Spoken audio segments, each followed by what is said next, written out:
Kirk, the mutton you ordered is on the kitchen table. Oh, thank you, Professor. Christopher Columbus, another publisher. Another rejection? I have no idea. I do not read your letters, but they keep coming and I keep bringing them to you. And I keep hoping. We all keep hoping for your success this March. We have the whole border house hoping. You have us all on edge.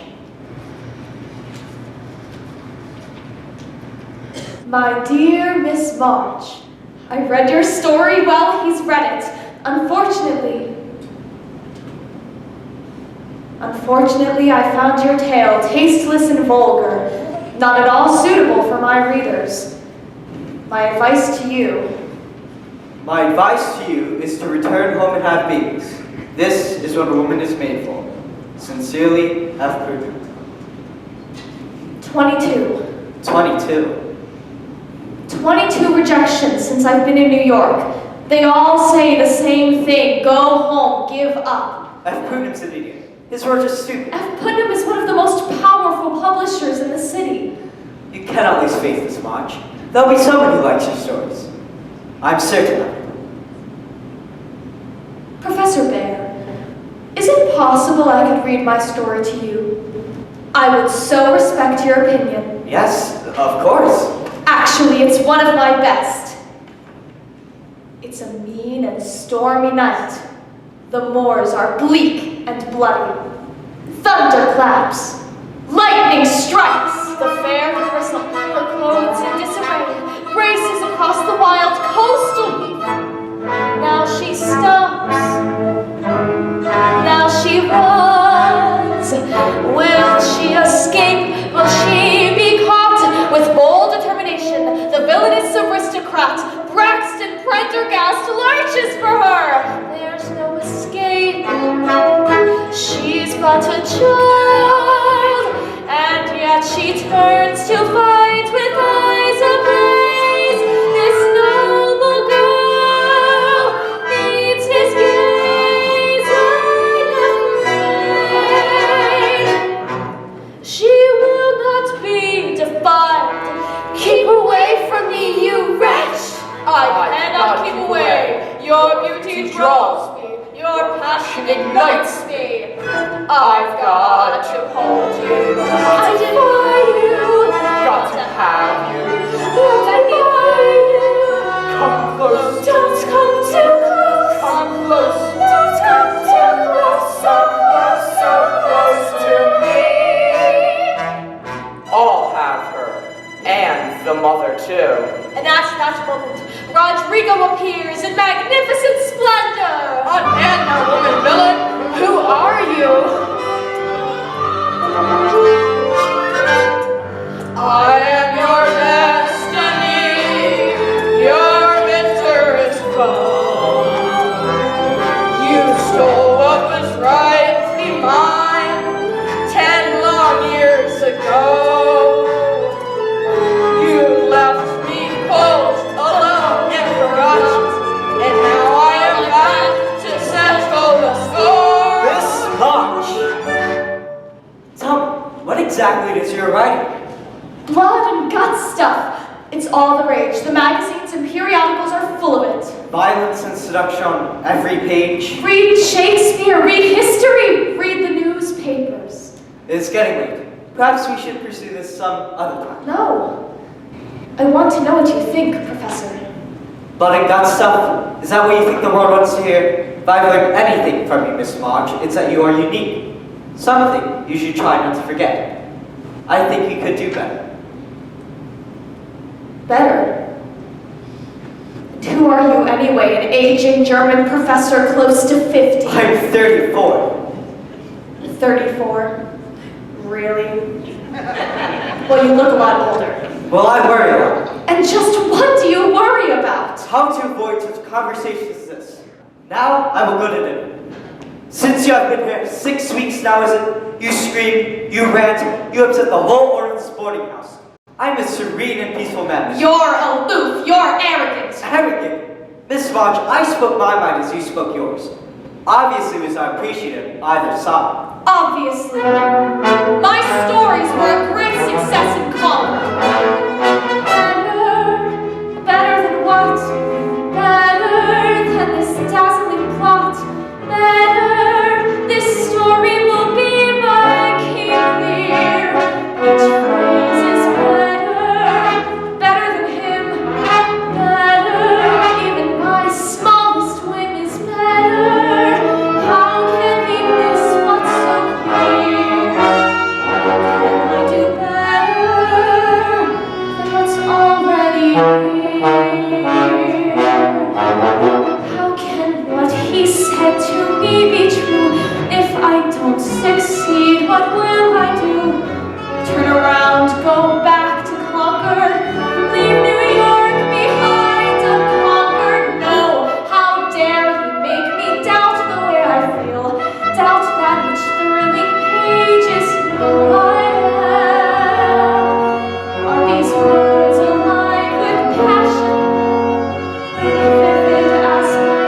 Joe, the girls at school were horrible to me. Charlotte Benz said my dress was ragged and my nose was flat. Joe, I hate being a governess.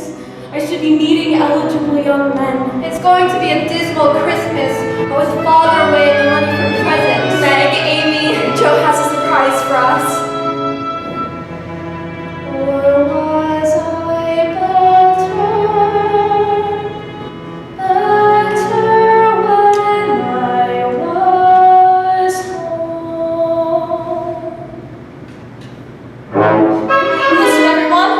I have risen to the occasion this year and written us an operatic tragedy. And we're going to perform it for Christmas. No, I can't. Not with my flat nose. Joe, do you really think we should? What with this awful war? When have we let anything defeat us? Years from now, people will talk about us. One Christmas Eve, 4 penniless and ragged sisters put on an operatic tragedy for all of Concord, filled with blood, guts, 2 massacres, a masked ball, and several heart-wrenching scenes. We'll dim the lights, the crowd will hush. We'll start the overture and Beth will surely blush. And when Clarissa starts to plead, Christmas will exceed our finest dreams. Joe, do I die again in this one? Yes. Meg, you will die like none before. The world will shudder when your body hits the floor. And when Rodrigo makes you bleed, Christmas will exceed our finest dreams. Now Amy asked Clarissa, only passion is permissible. This tragedy depends upon the fire in your eyes. And Beth, when you're the mother, you'll be noble, you'll be pure. All hearts will melt the moment mother cries. Let us begin. Aha! Mother, dear mother, do not cry. No. Expression, Amy, from the heart. Mother, dear mother, do not cry. Mother, dear mother. Joe, I am teased and ridiculed at school, and all the concerned you is your silly little tragedy.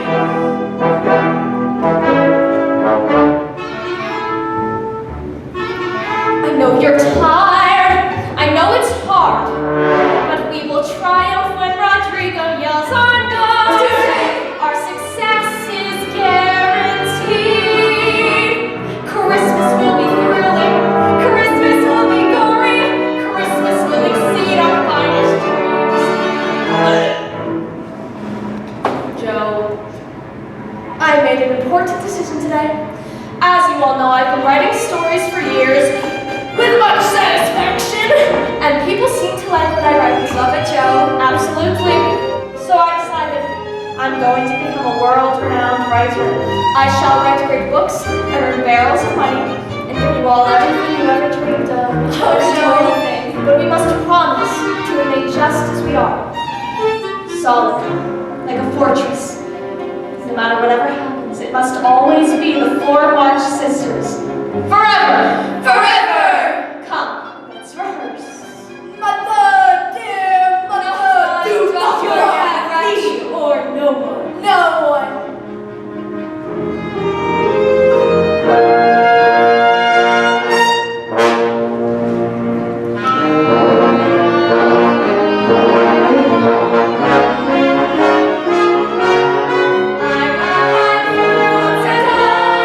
I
want you to bring Father home. I shall write President Lincoln tonight.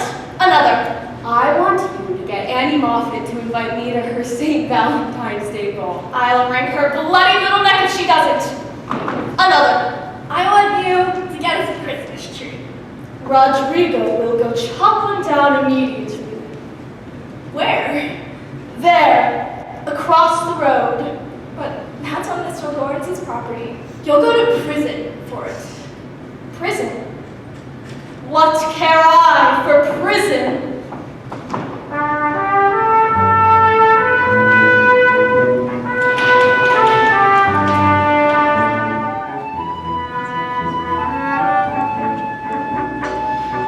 Joe is an incredible human being. Look, it's Mr. Lawrence. He's standing at the window glaring out. He looks sinister. I think he looks sad. I wouldn't be sad living in such a house. Has anyone ever been inside? He never let any of us in. They say he's a very angry and bitter man. Joe's going to get us all into deathly trouble. We'll be known as the family with the criminal sister. What's a criminal sister? Marty, you're home. What's going on here? Joe has written an operatic tragedy. And she's inviting all of Concord to come see his performance. And I'm the mother in it. And I died. But it's a beautiful death. And I play Clarissa, who's very sweet. Well, that sounds wonderful. Oh, Marmy, it's Joe's best. Tell us about your day. Well, we did socks and blankets for the Soldiers' Aid Society. And a letter came from Father. A letter from Father! Where's Joe? She's outside. Read the letter, Marmy. We'll wait for Joe. She may be ours. I want to hear all the things you did today. Shut up, then. Don't be the piano. Rodrigo has returned. Joe?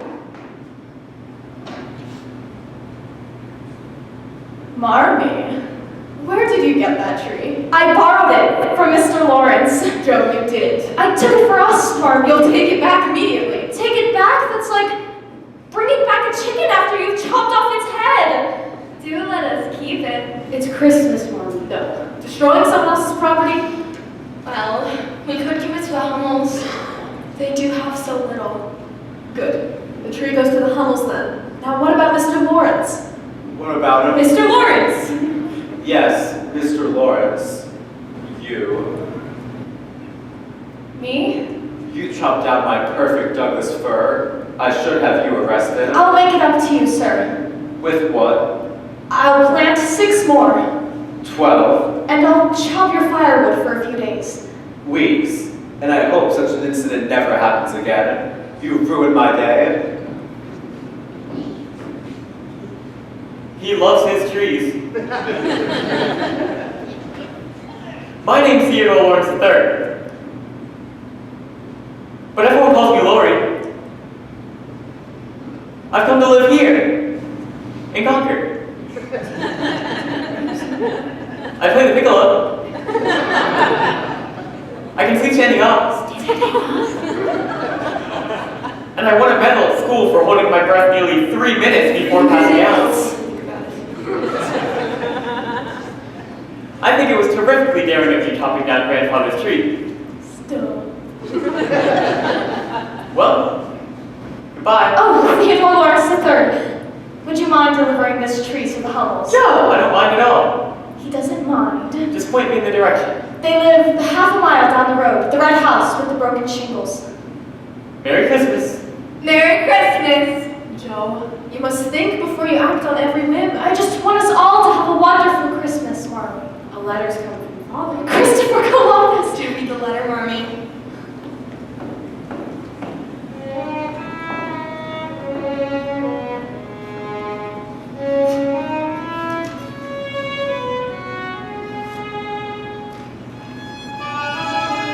My dear wife, war goes on and on. The end seems nowhere in sight. The days are difficult and long, but I am well. He's well. Still, it's very lonely here for my dear ones, especially on days of Christmas and Halloween. Tonight, my tent, I think of my precious girls. He thinks of us. Give them all my love. Give them each a sweet kiss. Tell them to be good girls, faithful and hardworking, and to conquer that which is disagreeable in them. So that when I return home, I shall be fonder and prouder than ever of my little one.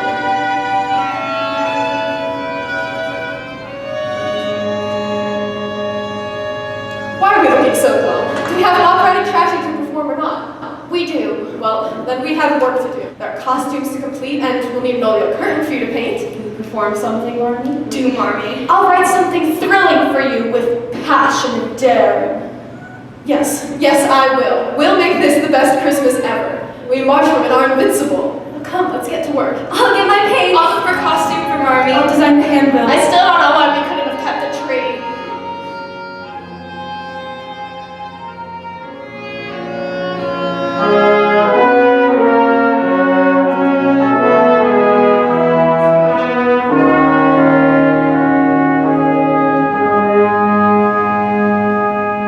My dear husband,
morning, Aunt March. Do you know the hour? Almost 10, I believe. Your workday begins with me at 9. You've missed reading to me and still haven't repaired the latch on the cellar door. I got delayed finding you that beautiful flower.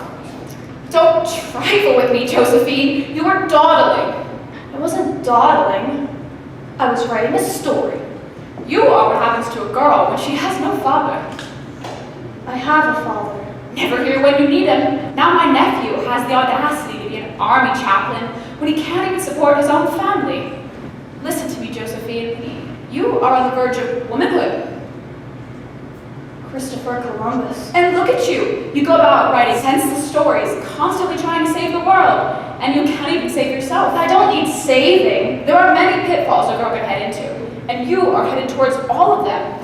I want to see you shine. Even if you're not rich, you can at least marry well. I'll never marry. You'll marry. All girls marry. Well, I'm not all girls. With a good marriage, you can have power. You can take your place in society. I don't give two figs about society. Well, then I suppose there is no point in our having this conversation. It's clear to me I could never take you to Europe. Take me to Europe! It was an idle thought of mine. Do you know how important it is for a writer to travel? It's been my dream on March. We earn our dreams in this world, Josephine. It's foolish of me to think you could ever change your ways. I could try. You could never bend your will. You could never follow through. You could never bite your tongue, though your tongue may split in two. If you want to live your dreams, these are things you have to do. How could you change? You can't, not you. I could change if I wanted to. Could you practice self-control? Could you possibly be shy? Could you wear a corset tight in the heat of mid-July? These are rules you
Marmee. To think my 2 oldest girls are going to their first ball.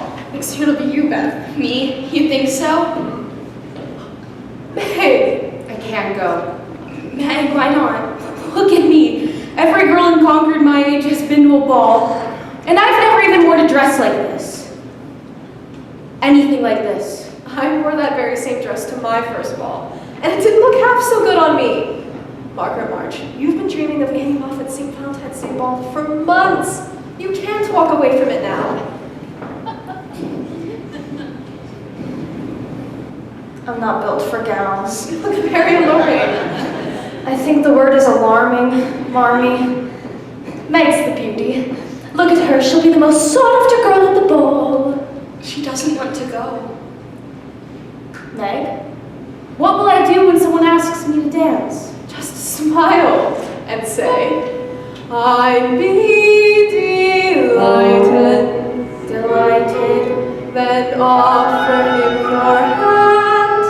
delighted. Delighted, now let him take command. I'm hardly delighted. You're dancing like a cat.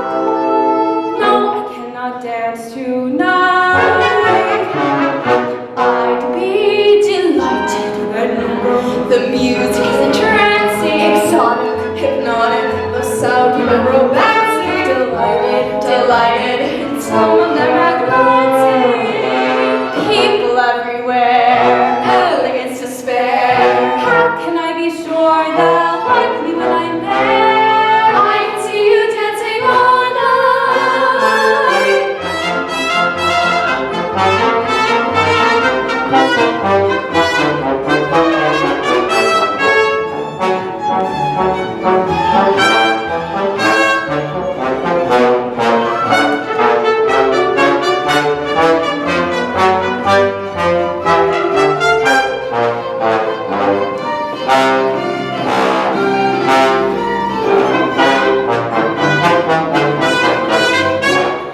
I'd be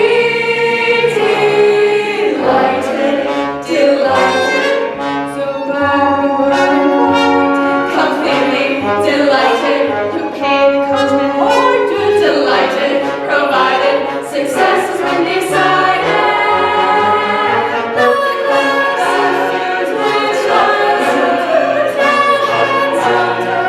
The glasses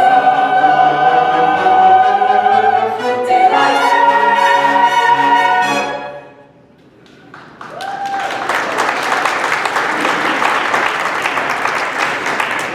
I'm ready.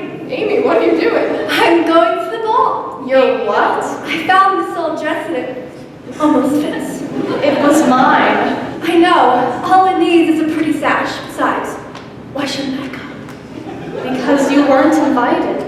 I can go in your place. In my place. You don't care about good society, and I do. I don't care about snobs. People who think they're better than you just because they have grander houses. Well, they do have grander houses. That's enough, Amy. I want elegance and fine things, Marmee. And I want passion. I want to be noticed because I'm unique, not because of some silly sash. Sashes aren't silly. Aunt March says that the right accessories are key to girl success.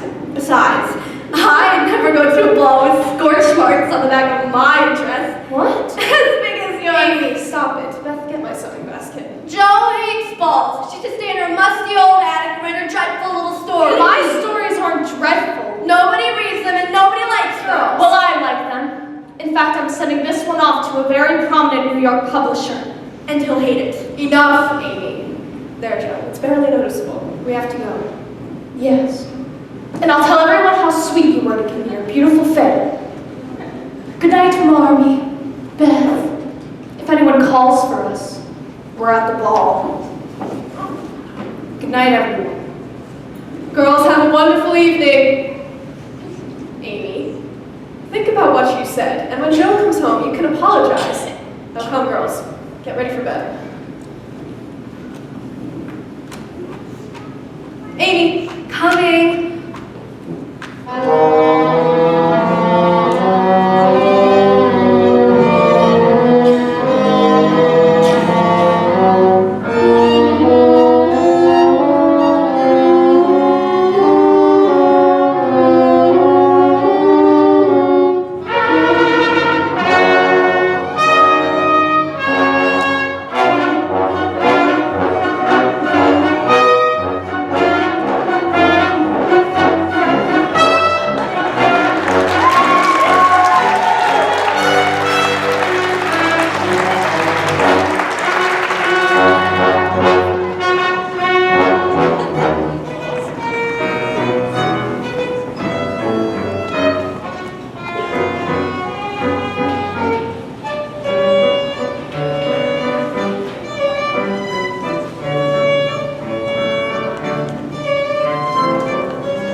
No. And then Annie Moffat comes up and says to me, "Can I be of help, Sally?"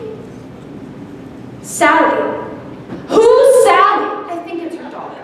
I ought to box her ears. Joe, don't. We'll take a few minutes, then we'll go back in there as if nothing had ever happened. Our heads held high. You're right. For a young lady who is soon to go abroad and do amazing things, I shall return poised and elegant, brimming with confidence. I shall sit grandly Christopher Columbus! Excuse me! You? Me? What are you doing here? I passed out. Too much dancing, I guess. Too much punch, I'd say. Lori, where have you been? I've been looking everywhere for you. Mr. Brooke, I want Your you. grandfather will be fierce. He wants to meet some important people. I have. These are the March girls I've been telling you about. The ones from across the way. This is Meg, right? Yes. And this is Joe. She cuts our firewood on occasion. This is Mr. John Brooke. He's a scholar from Boston. And I'm Lori Sue. Come, Lori. Sir, you've taken my dance card. Oh, dance card. Is this yours? Sorry. So, you're Margaret March. Yes, I am. It's a splendid party, isn't it? Yes, it is. Quite lovely. So you're from Boston? Actually, Maine. I've never been. You should go. It's a beautiful country. Very primitive. I like primitive. Really? Mr. Brooks a romantic. Is that true? Well. No, I read Keats and Kelly. I mean, my apologies. Keats and Shelley. So do I. You read Keats and Shelley? All the time. Christopher Columbus. Would you like to dance, Miss March? Oh, Meg, we are about to join the ladies in the salon. I'd be delighted, Mr. Excuse us.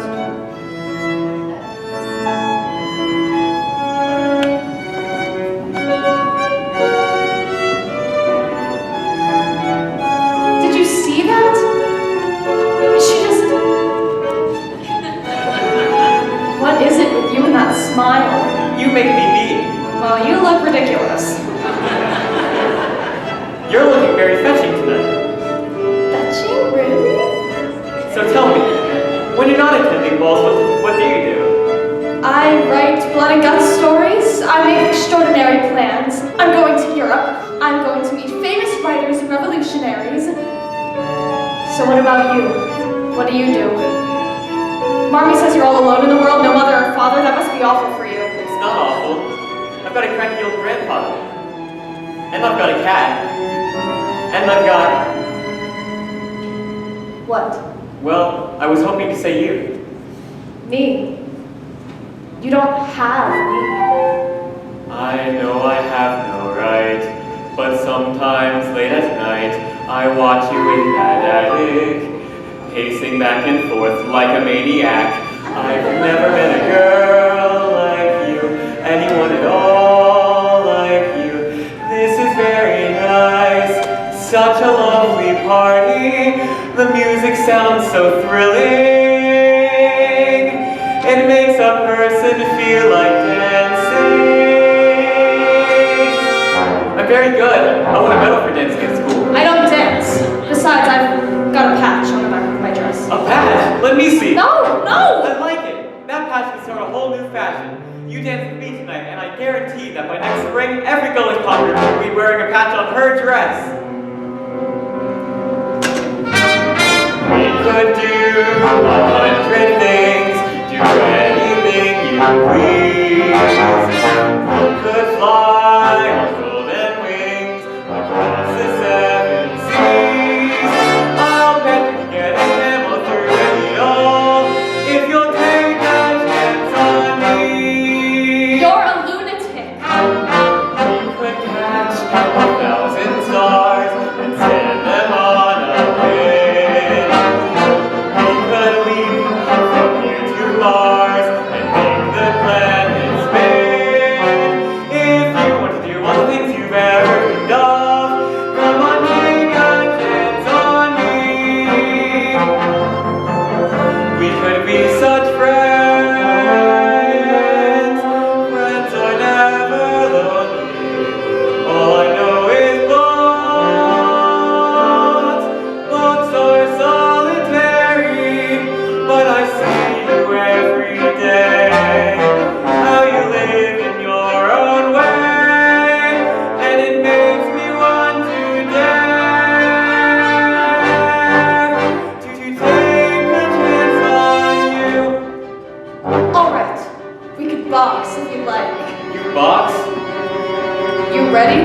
should warn you, I won a medal for boxing at school.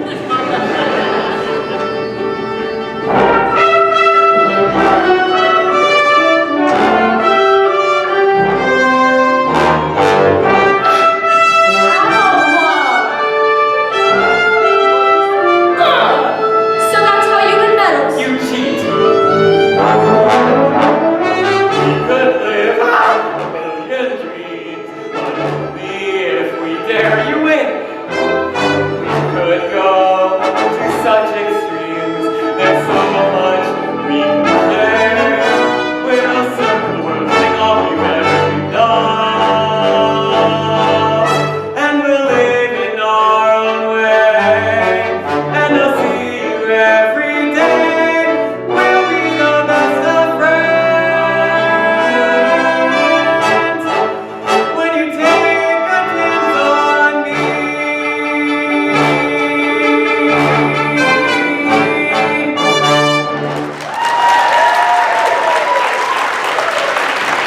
So what do you say? Try it. I challenge you to a skating race at the pond tomorrow. Come on.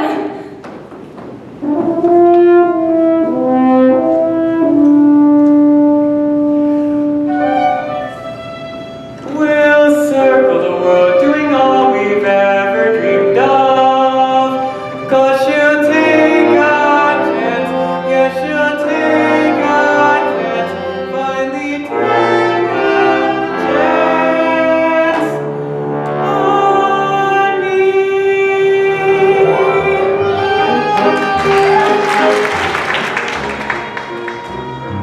Marmy, they're home. Meg? Excuse me, Miss March, Dumbro, where's you? You were dancing in the evenings, right? Thank you. Good night. Good night. The evening began very strangely, but ended magnificently. Good night. Good night.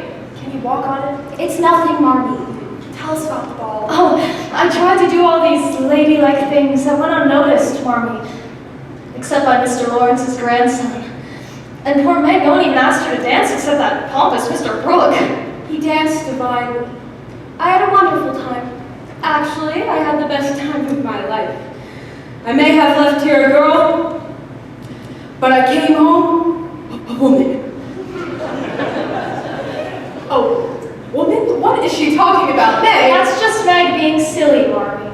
The girl's off to bed now. It's been a long day for all of us. Beth, darling, look what I brought for you. A truffle. Thank you, Joe. Amy. Good night, Marmy. I'm sorry for the things I said, Joe. And for you, Miss March. A petit four. A little squashed, but still edible. Thank you. Coming, Joe?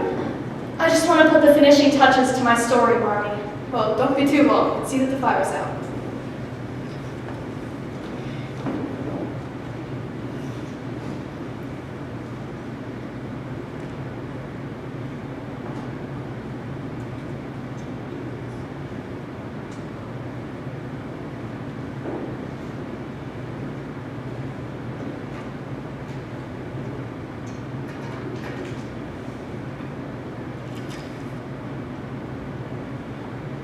Amy?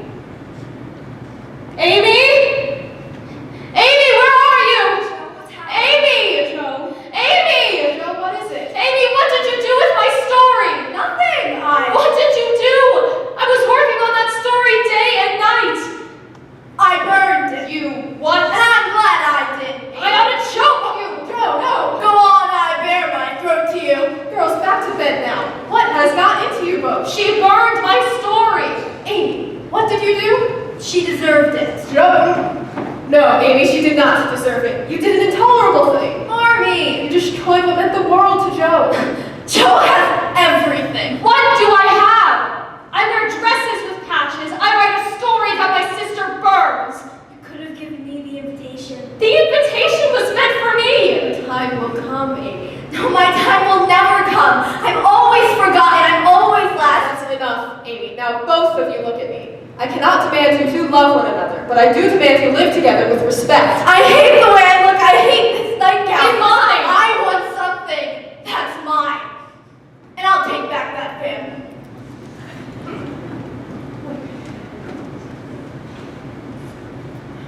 so sorry.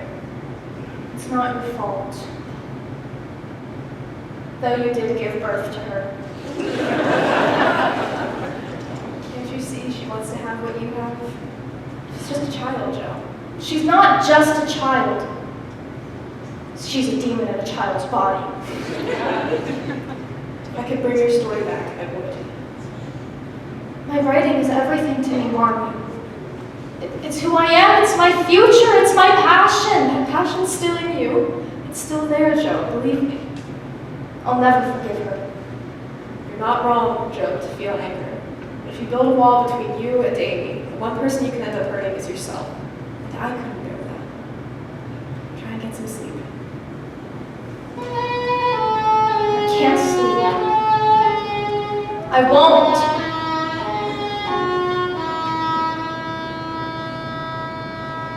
I will never fall asleep again.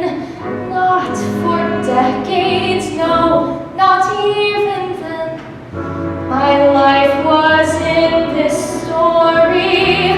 How could she be so cruel? How can so much be lost so easily? I wrote my heart out, it does not seem fair. I'll rage until I'm withered. I'll grow cold and bitter.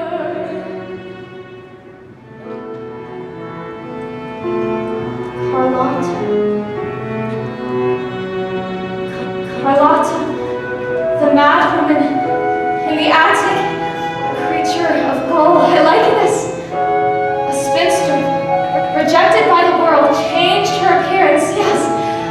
She attached golden braids to her hair.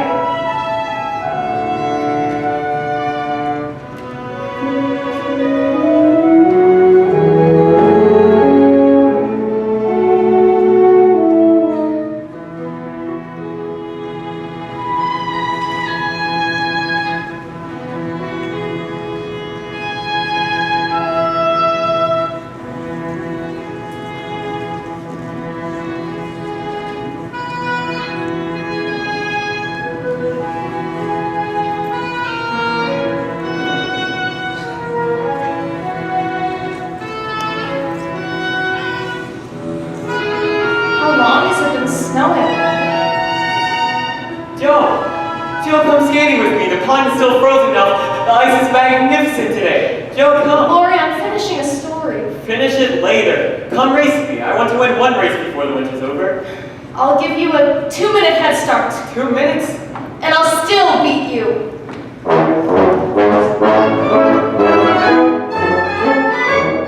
with them. Joe doesn't want me to go anywhere. She hasn't spoken to me in 3 weeks. Had you a picture of her with her beautiful hair to try and make up for what I did, but she just ignored it. Besides, my ice skates don't fit me anymore.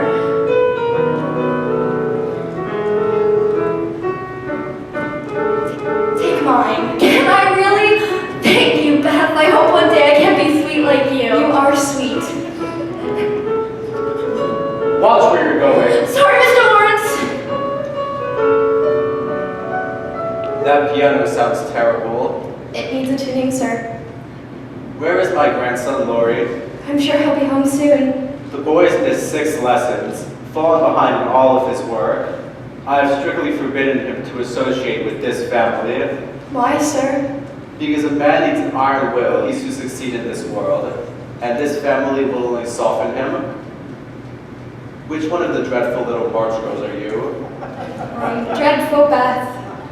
Ah, yes. Laurie said you're the one who wants to play my priceless piano. It's out of the question. The piano belonged to my daughter, Laurie's mother. It's been locked since she passed away, and that's how it shall stay. Are you afraid of me? A little. Why? It might have something to do with your face, sir. It's very hard. I cannot help my hard face. Continue what you were playing. Come now, I haven't all day. Are you going to play or not? If you say, come with me off to Massachusetts, then to Massachusetts.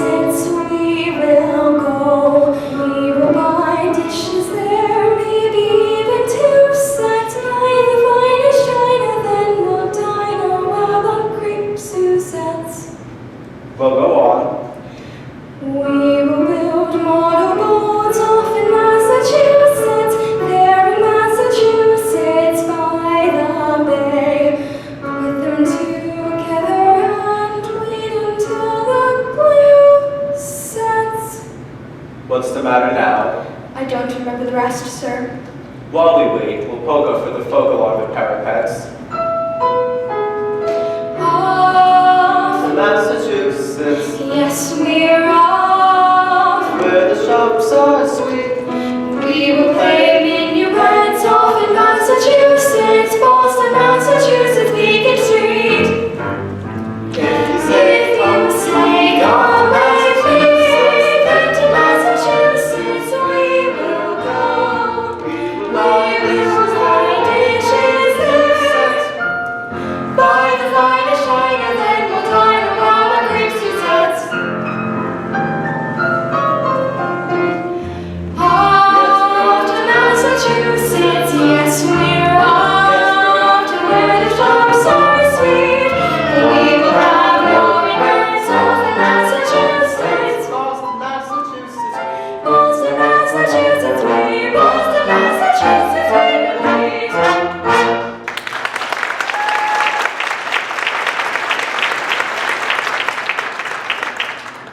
Well, goodbye. Goodbye, sir. Come visit me tomorrow. I'll find the key to that old piano and we'll see if there's a music left in it. Will you come? Yes. And when you see Laurie, tell him I wish to see him at once.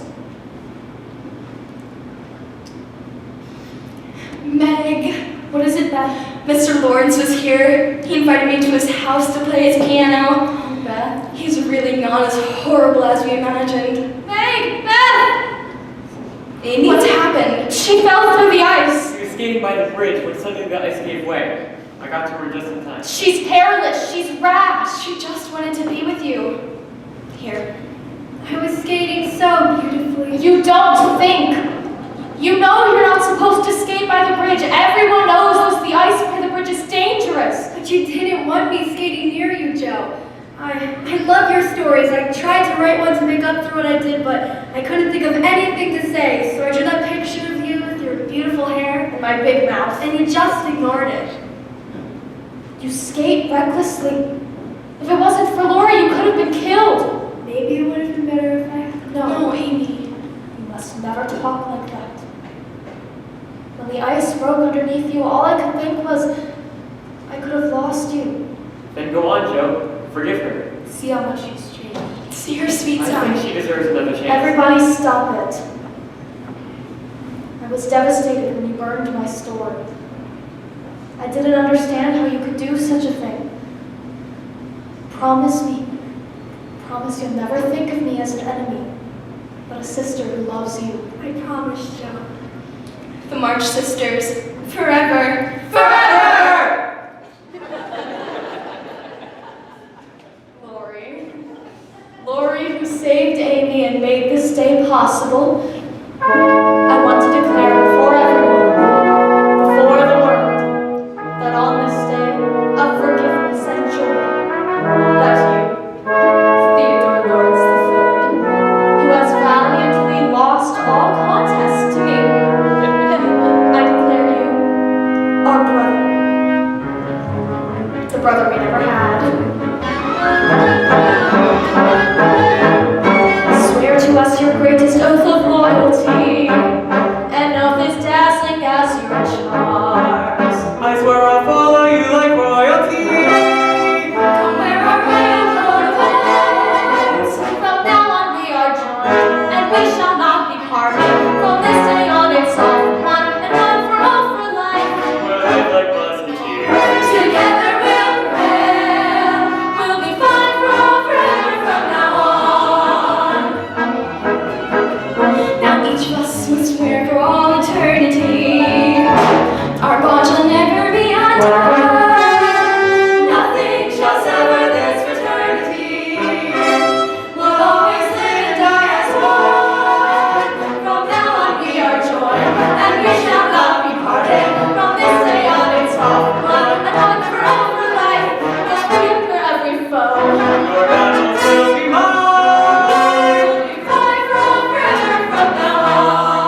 torn in two. One part of me here, the other I part. look in on the girls every day. Thank you, Mr. Lawrence.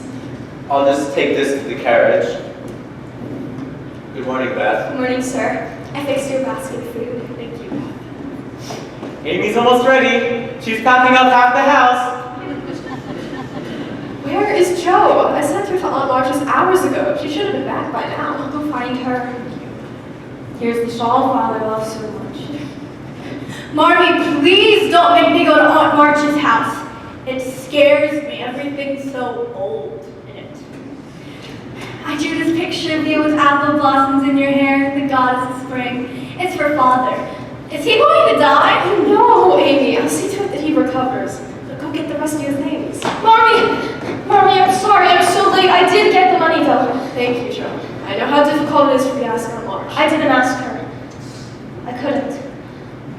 So I walked to the town common and stood there all morning trying to sell my story. And when that failed, I sold my hair. Oh my. You're bald.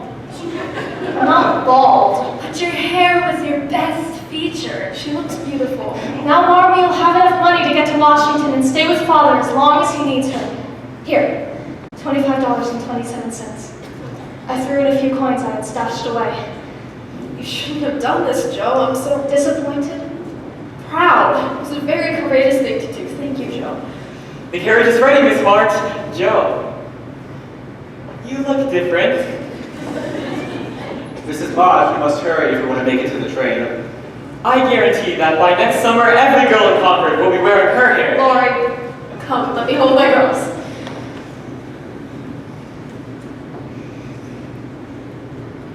We've never been parted before. I feel awful. I'll look after everything, Marmy, don't worry. My dear Margaret, make sure your husband recovers. Yes, Aunt March. And thank you for taking Amy along the way. Amy, tell Aunt March how excited you are to be staying with her. I'm so excited about living with you while Marmy's in Washington. Naturally. Now, no glum faces and no tears. I'll be back as soon as possible. How did you all grow up so fast? Goodbye, Aunt March. Can you tell Father how much I miss him and love him? Josephine, what have you done? I sold my hair so Marmy could have a safe journey to Washington. You did what? I told you if you need money, come to me. Well, I was hoping to earn my own money. Cutting one's hair and selling it like a beggar is not an option for a lady. You look like a shorn sheep. Have you forgotten our contract? Well, I never forget it. Traveling, seeing Europe, Paris, London. You don't live up to your end of the bargain. Why should I live up to mine? Well, I've tried to live up to my part of the bargain. I went to a ball, I improved my manners, I've read books on etiquette, I practiced dancing with Meg, I held my tongue in several situations when I wanted to scream out. I've got a fire in me, Aunt March. Well, just see how far this fire takes you in life. See what doors this fire will open. See what society thinks of your fire. To hell with society. Josephine! We don't live for society. We live for what we have inside of us, to expand our minds, fulfill our dreams, engage in passionate exchanges. That's enough. You think you know everything, and you know nothing. As for Europe, you can forget it. Europe is meant for someone with a little more understanding of its rewards. Aunt March, please. The subject is closed. The subject is not closed. And if it is, I open it up again. I'll go to Europe, I will. I'll go to Europe if I have to swim there. Hello, John. And my hair will grow back. And who is this man? Lori's tutor and a friend. Well, tell your friend his visit should be brief. Amy, collect your things. I'll be waiting for you in the carriage. I have plans for you. Yes, ma'am.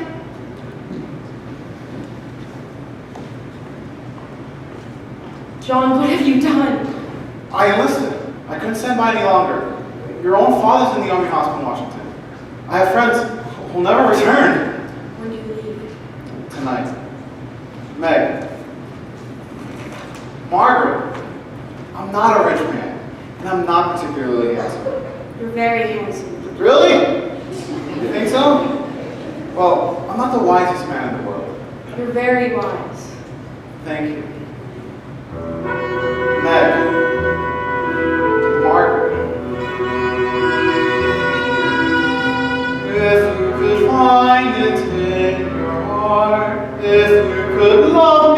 as I love you. If only you'd care while we are apart, then I would be rich, I would be wise, I would be more than I am.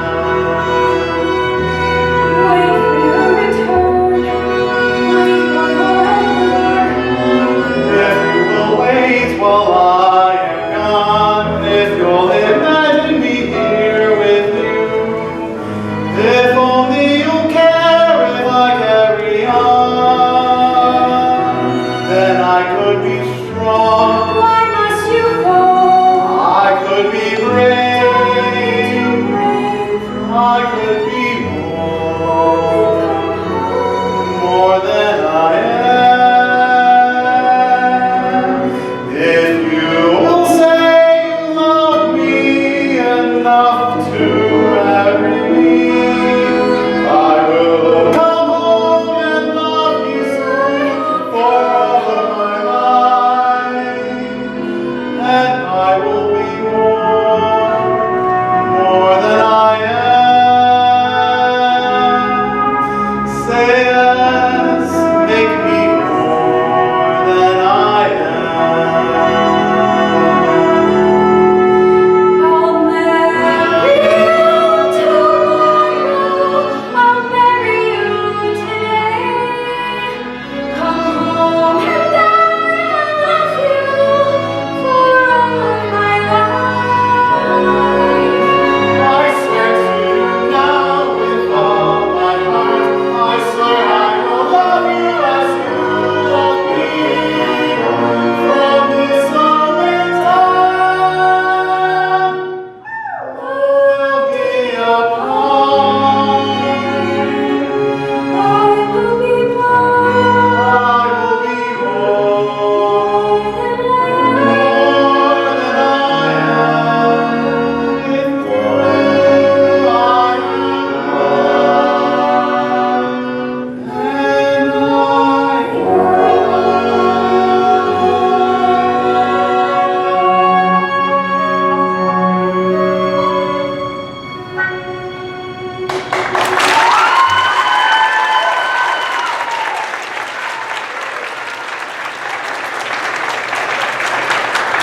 I'll write you every day, twice a day, 5 times a day.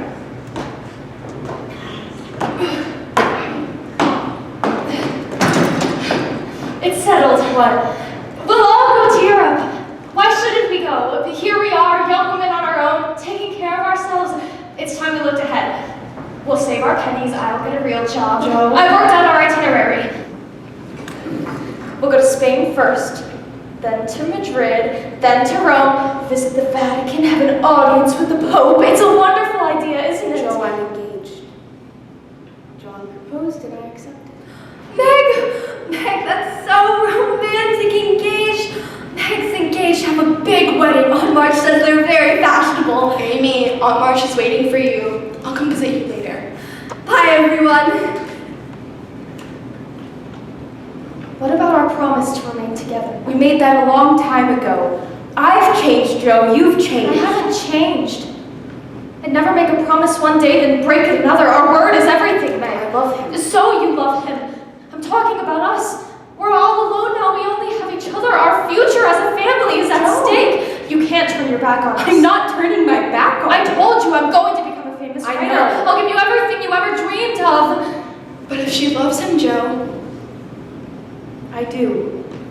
With all my heart and soul.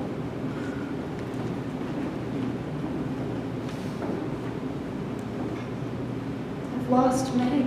You haven't lost Meg. I lost my trip to Europe. You'll find your way there someday, Joe. I know you can. You can do anything. You can make the clouds disappear. It's you who makes the clouds disappear. Come, walk with me and tell me about your adventures today. Well, I sold my hair. Yes.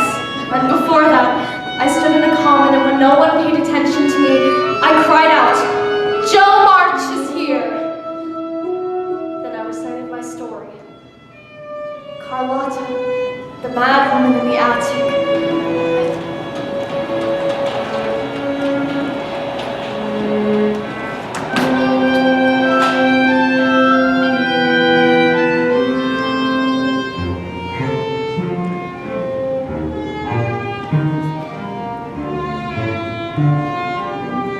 Carlotta, the mad woman in the attic.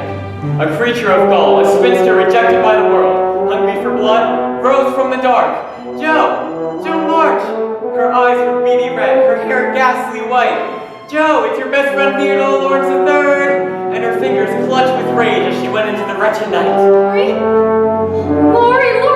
Christopher Columbus, it's so good to see you. You've not been here in weeks. I was in Boston. I have dreadful news. What news? With the war ended, grandfather's insisted I get on with my life. He enrolled me in school. What? I'm going off to college in time for the summer session. Oh, that's wonderful news! What's wonderful about it? Leaving the best friend I've ever had. I can't imagine life in Concord without you. Not seeing your silly grin every day. I don't want to go. And you've got to go. It's an incredible opportunity. College, I'd go in a minute. I'd study everything. Went to uni schools. You're going to be a famous writer. Famous. I need to tell you something. Tell me something. Ever since that first day I saw you, do you remember that day? Of course. The day you chopped down grandfather's cherry tree? Ever since that day, I knew that you and I would be magnificent together. We are magnificent together. My sweet Joe. For weeks now, months even. This whole year, actually. I've wanted to... What was that? A kiss. I know it was a kiss. It was my first kiss. I thought about it a long time.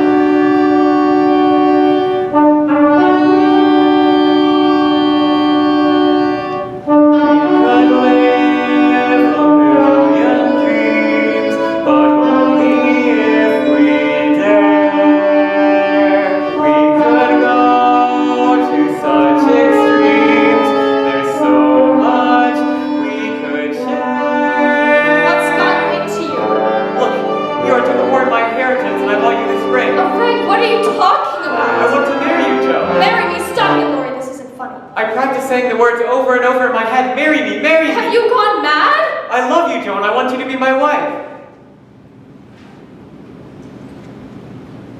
No. Find someone else. Find some accomplished girl. I don't want an accomplished girl, I want you. Well, you can't have me. At least say you'll think about it. There's nothing to think about. I'll never marry. You don't mean that. I do. You'll marry. I won't. You will. Just not me. That's what you're really saying. You'll find someone. Go away, Lori. I thought you understood me. You knew all along how I felt. Everybody knew. You knew all along who I am, what I wanted. I bared my soul to you, Lori. Go away. Joe. Please, just go. Who is he? Who is he who is marrying me? With his ring and his marrying me? The nerve, the gall. This is not what was meant to be. How could he ruin it all with those two words? I thought I knew, thought that he knew me. When did it change? What did I miss? A kiss when I thought all along that we were meant to forge frontiers. How could I be so wrong? What I need, how I need my sisters here. If I can't share my dreams, what were they for? I thought I promised that we would never change and never part. I thought together we'd amaze the world. How can I live my dreams or even start when everything has come along?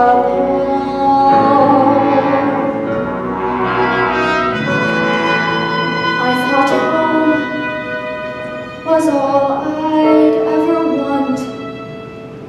My attic, all I'd ever need.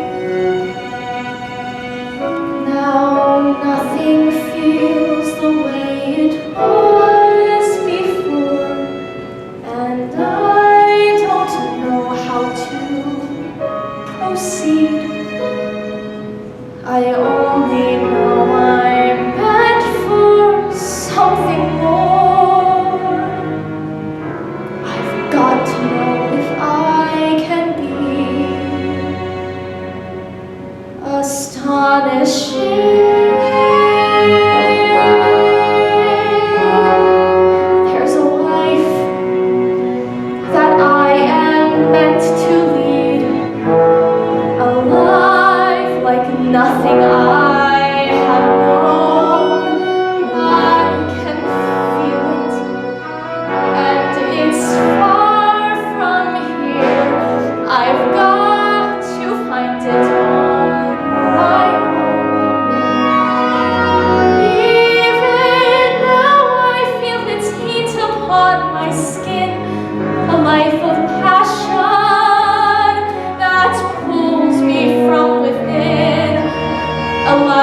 Miss March!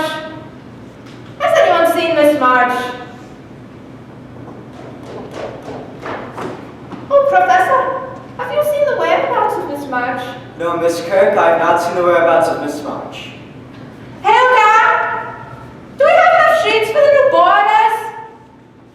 Aye, since the war ended, Professor, people have been coming from everywhere. Miss March! What is it, Miss Kirk?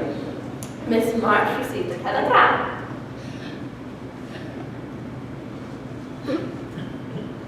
A telegram, Professor! She may have inherited a great deal of money. She could be an heiress. Then again, could be a terrible tragedy. There is no telling, is there?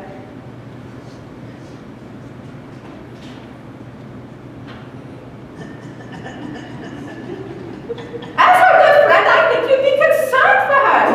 We are not good friends. We're simply acquaintances. Oh, I see. You and the others in this house are under the impression that me and Miss March have sort of kinship. We've simply gone places together. The theater. Yes, I took her to see Hamlet. Aye, how pathetic there it is. Very pathetic.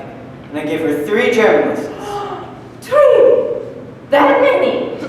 Yes, and I've taken her to the park to hear lectures. But Miss March hardly seems to know I exist. She is preoccupied and rushes past me like the wind. Mrs. Kirk, have you seen the professor?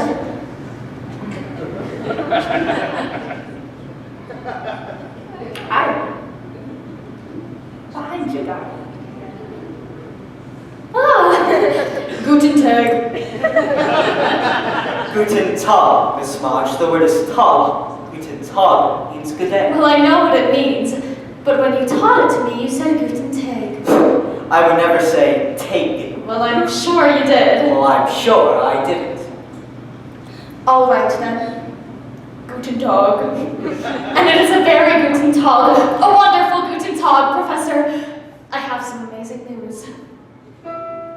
I came to New York on a dream. I knew it might take me a while, but all I've been hearing since I arrived is leave it right there on the pile. So today I woke up and decided it's time to achieve, time to thrive, time to Miss fly. March, tell us what happened. Sometimes when you dream, your dream is just a guess. Sometimes when you work really hard, you don't know if you'll ever find success. So I grabbed a story to sell and got ready to raise hell. Then I marched out the door and headed right for the weekly Latino press. Henry Dashwood now he is a man of taste. Dashwood was a fiend.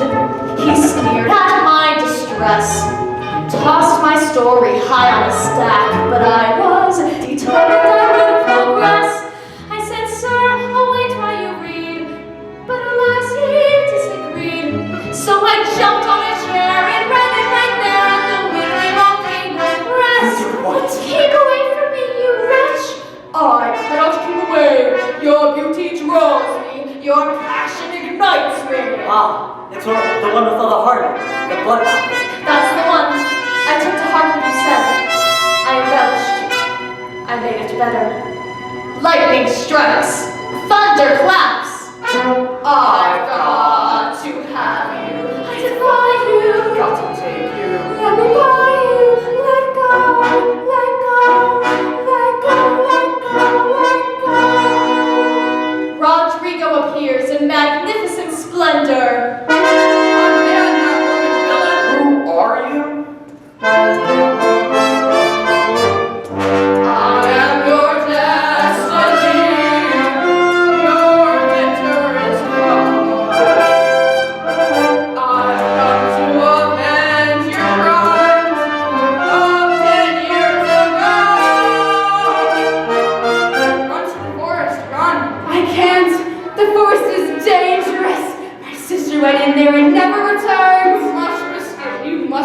Lord Master, fate awaits you there. She'll never escape me. Hurry!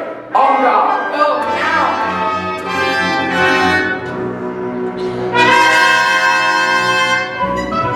Dashwood was aghast, but I could not care less. Words I spoke ignited the air. I felt like a perishing lioness. That's when Dashwood started to shout, and I thought he'd throw me out. But then I persevered, and a forest appeared in the weekly volcano press. The forest is dark and scary. Clarissa enters, trembling, fearful of what fate awaits her. She comes to a forest road and stops. Which way do I go? A hag appears. I can help you choose, but you must make a sacrifice. Give me something dear. Those combs are nice. Without these combs, what will I be? Perhaps a hag as dull as me. I can't.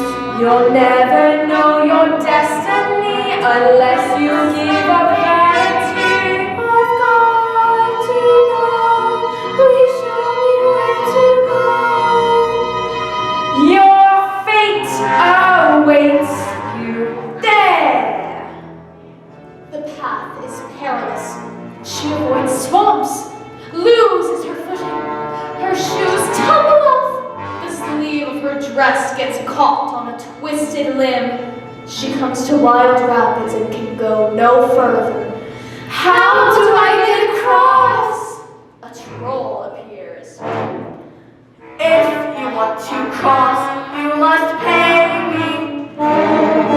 I'm the only boat that can get you there alive.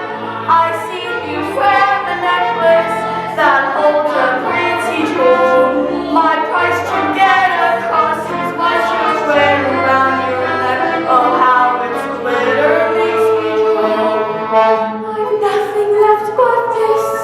My prospects are so bleak. You'll never know what wisdom is until you give up all your riches. These stars, national distinction. I'll take you to your fate. Sometimes when you dream, your dreams come true in extraordinary ways. Suddenly a day can be so amazing, and sometimes when you yearn the air, and then you are not the same. You always was Please, I cannot stop. Can't you get tired of nights of I assistance? have nothing left to give. Give me your time. My fate awaits me. Can you not care for me? It's been years since you felt the touch of another hand. Then take mine, and take my shawl, ragged as it is. You have completed your journey. My sword is yours. You will protect you against your enemies. You may now return to yours. Your fate is in your And Clarissa raced from the forest, raced to the moors, where she called, I have returned, Braxton. I will free the moors of your tyranny. Fight me. I always knew you'd come back to me. They always do. Clarissa thrusts. She parries. She backs up Braxton, hits him against the tree. She leaps up on the craggy rock, her sword swishing and swooshing. Never has she been so determined. She is on fire. Pity she hadn't taken dueling lessons. Out of nowhere, who should appear but long-forgotten Rodrigo. This is my end, villain. I waited a lifetime to destroy you. I am your worst nightmare, Braxton. I am her sister. And then Dashwood got on his knees, crying, sell this to me, please. Miss Sponge! And he ordered for more. Now I'm ready for the weekly volcano bread.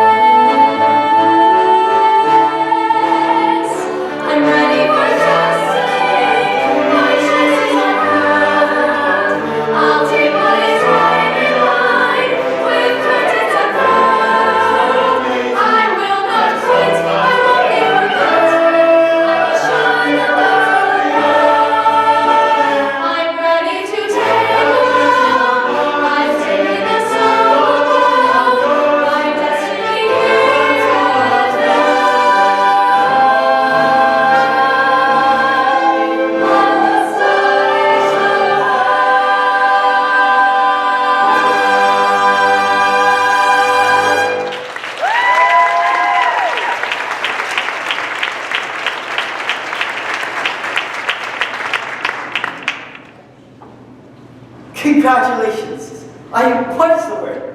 Amazed. Flabbergasted and delighted. Christopher Columbus, today I feel anything is possible. You were right, Professor. About what? Everything. I'm going to become a published writer. I can't believe it. $15.25 more for my commission. You're rich. I feel rich.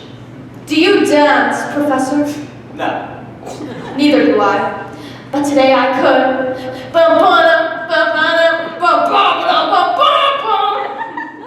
You should celebrate your successes much. Have you ever been to the Broadway Gardens? Are you asking me to dinner, Professor? No? Yes, yes. I should like that. Oh, Miss March. I almost forgot in all the excitement. This telegram came. More good news, I suspect. Open it, Miss March. I will. Today I could start a revolution. I could. What is it, Miss March?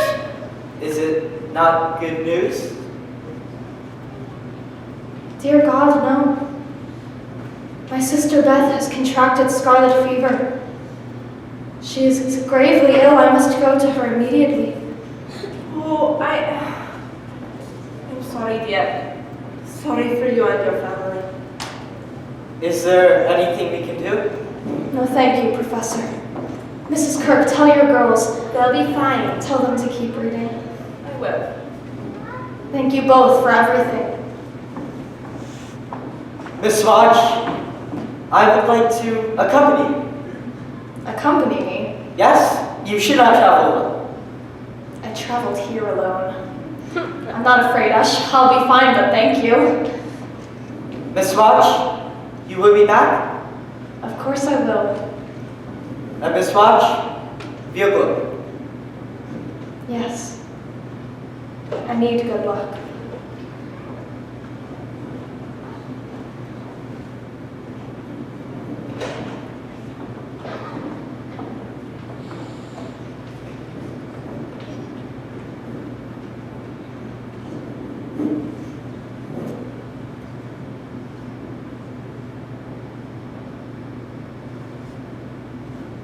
Your simple acquaintance is leaving you, Professor.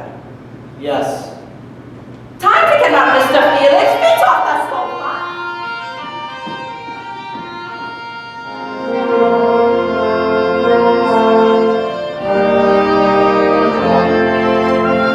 Keep pushing.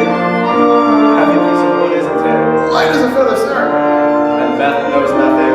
She sees everything.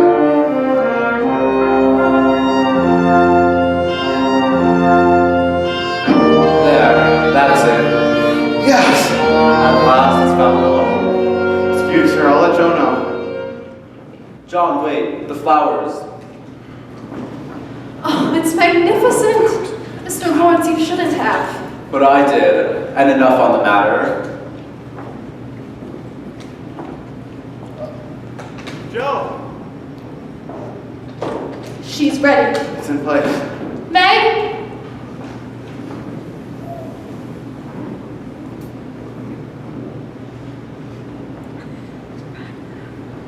Where are you taking me? You'll see.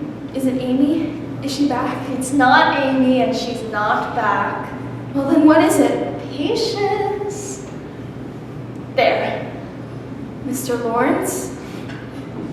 Over here. Your piano? No, Beth. Yours. Mine. Marmy, no. There was no arguing with it. But why, sir? Because it kept calling, where is that dreadful little March girl? It missed you. Go sit at it, Beth. Thank you, sir. I shall treasure it. Play something for us, Beth.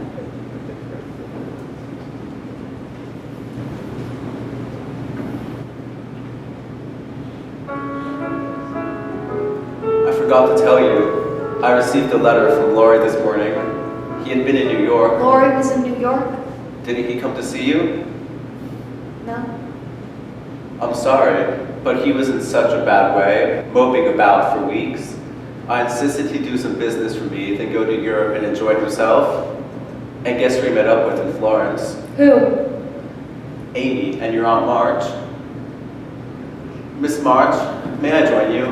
It'd be an honor, sir.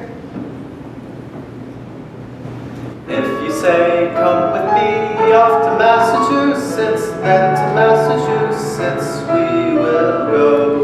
We will buy dishes there, maybe even 2 cents. Buy the finest china that will dine around the grapes possess. New York. I miss New York. Off to Massachusetts, yes, we're off to where the shops are sweet.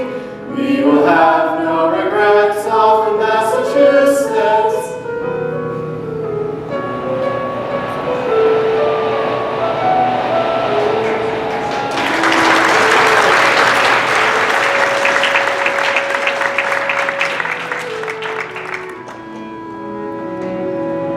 My dear Professor Bear, I've been wanting to write to you. So much is happening here. My sister Meg is having a baby. My sister Beth is very frail, but I know I have it in me to make her better. I've decided to take her and my mother to Cape Cod, to Falmouth for a few days. Given all that is happening here, I don't know when I can return to New York. I miss it. I miss those volatile exchanges we had. I miss our walks in the park to hear the speakers shout how they would change the world. I I too too. would like to change the world. Yes, of course. And how are you, sir?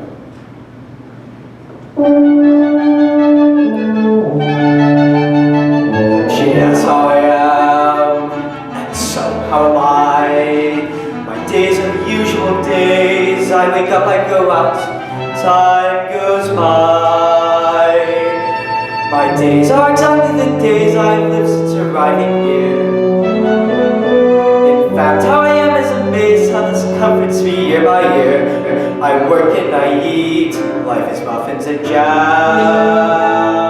The house is nice and quiet now, that is how I am. 5 years in these rooms, reading Hegel and Kant. My mind is devoted to thoughts on the meaning of life. What more could I want? But why is it lately I find him uneasy all through the night? And why even now does my skin feel explosive as dynamite? Why does my heart pound like a battering ram? How can she ask me how I am? How I am is fine. Dear Miss March, there is nothing dramatic or new to report. This'll be short. Morning and evening I live in my usual way. On the day you return, you will see for yourself.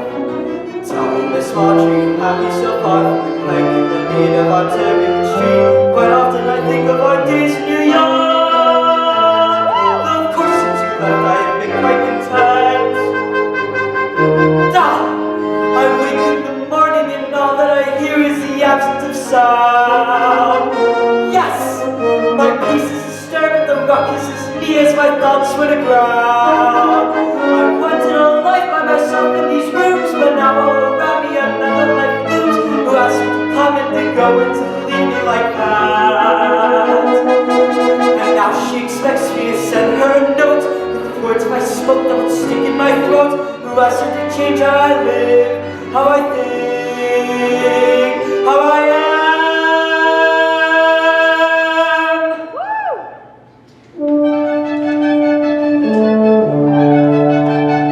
She asks how I am. How can I reply? I go through my daily routine. I give lessons, I wait. Time goes by. Yet lately I find there's pleasure in humming is silly tune. And some days I go to the park and I sit there all afternoon. Some evenings I swear I can hear a door slam. The house is far too quiet now. That is how I am.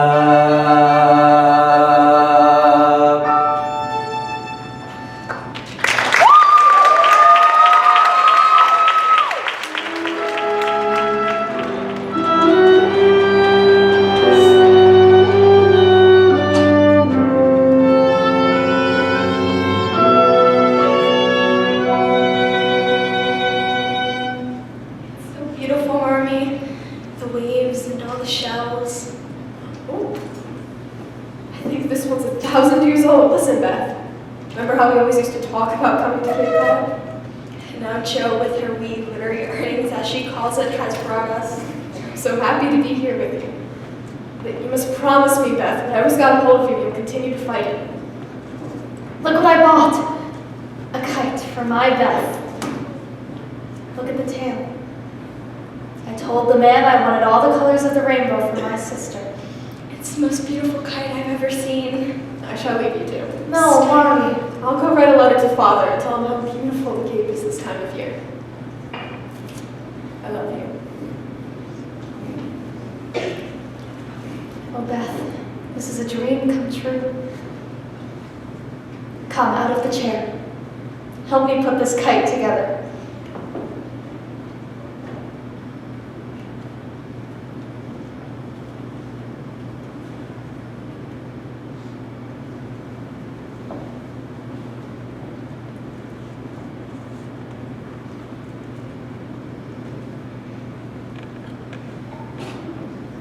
Tell me again about New York. It's a circus. A circus. Clowns, waltzing camels, dancing horses. Sometimes you see them right out on the street. And museums and theaters, Beth, everywhere. And the women, are they shameless? Some of them, anyway. It's an amazing place, Beth. I'm going to take you there someday. To New York? We'll dine in the best restaurants, see Shakespeare, ride the omnibus, mingle with unsavory characters.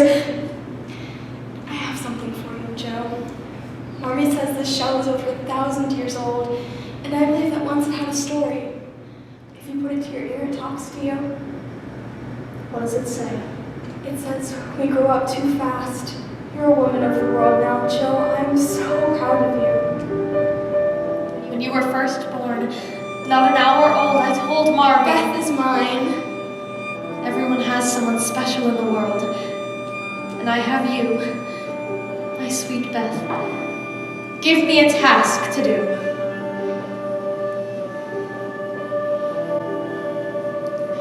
Let's pretend we're riding on a kite. Let's imagine we're flying through the air. We'll ascend until we're out of sight. Light as paper, we'll soar. Let's be wild up high above the sand. Feel the wind, the world and our command. Let's enjoy the view and Neverland. Floating far from the shore. Some things are meant to be. The clouds moving fast and free. The sun on a silver sea. A sky that's bright and blue. And some things will never end. The thrill of our magic ride. The love that I feel inside for you.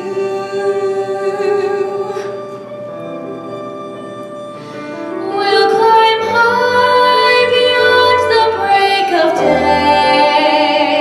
Sleep on stardust and dine on between. You and I will find the Milky Way.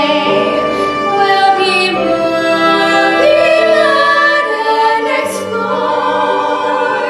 We'll breathe every cry, love tongue on the breeze. Dart about, sail on with wings. Pass the days doing only as we please. That's what living is for.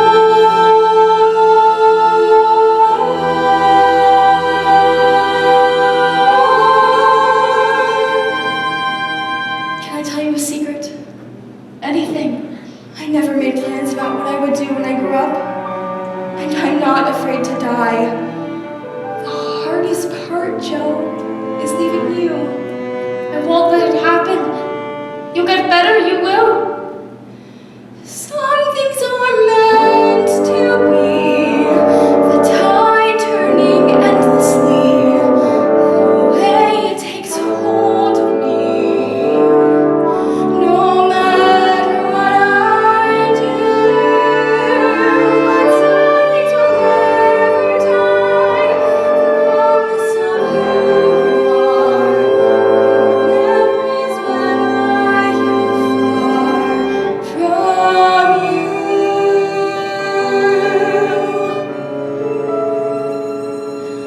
All my life I've lived for loving you. Let me go now.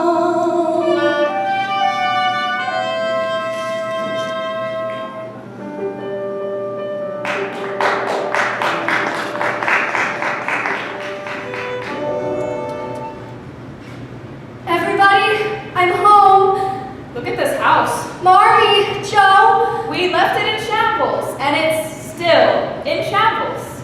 Meg, did you see the look I gave the coachman on March? His impertinence. He caught every pup in the road. One should always be civil to a coachman. You must respect those who have the reins, until you wrench the reins from them. Yes, Aunt March. Joe, Marty. And remember, Amy, you're a lady now. Yes, I'm a lady. Oh, Meg, when did this house get so small? As we grow grand, Amy, the world around us often diminishes in size. I've seen people almost disappear before my very eyes. You're such a dear, Aunt March. Thank you for everything. I'll go see to that wretched coachman. Remember, Aunt March, we must respect those who have the reins. Very good. Amy? Meg, it's really you. Marty, let me look at you. Let me look at you. You're a mother now. Twins. I can't believe it. Neither can I. Marmy!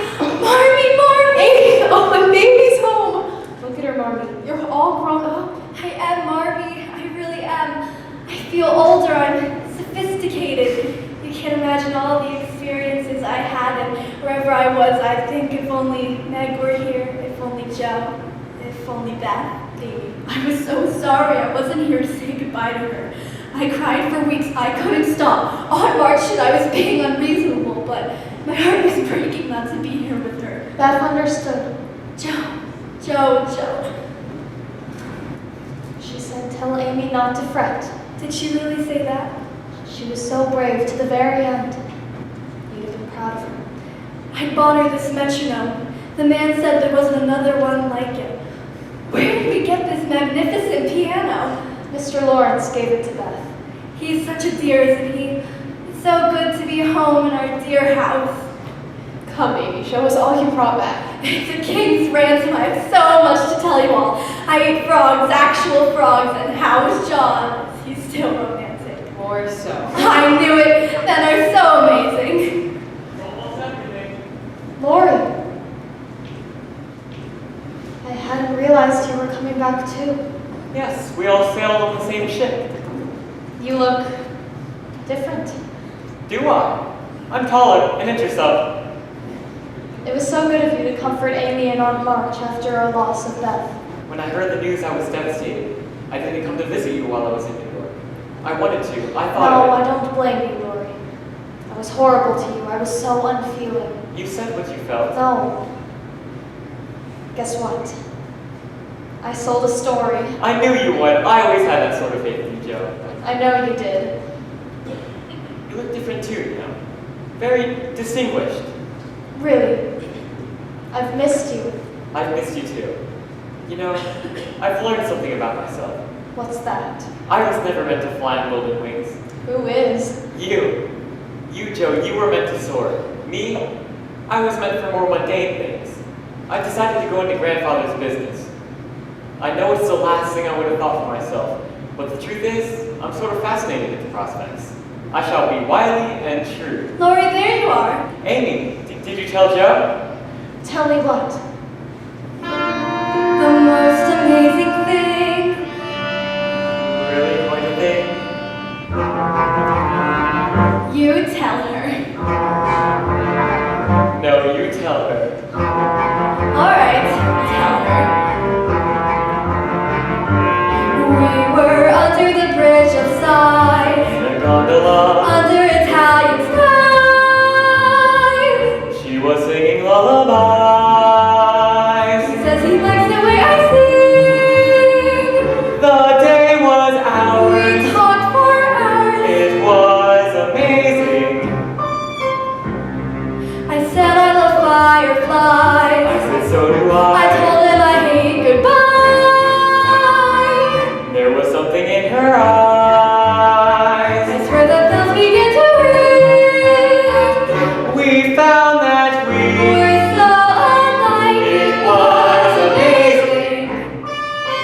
She bought half of Europe. And I'll buy the other half on our next trip.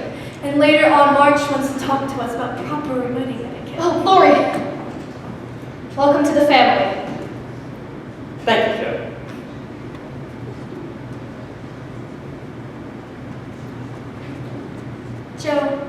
Joe, I never meant for it to happen like this. I'd always thought of Lori as yours. He's never been mine. He's always been one of us.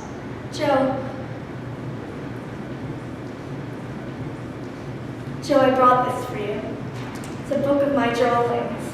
I drew all the things you should have seen, all the mountains and churches and palaces. I want you to have them. Maybe I can't. Yes, you can. We'll be close, Joe. That will never change. Never. Amy, thank you. Your drawings are beautiful.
It's been a while since you've been up here.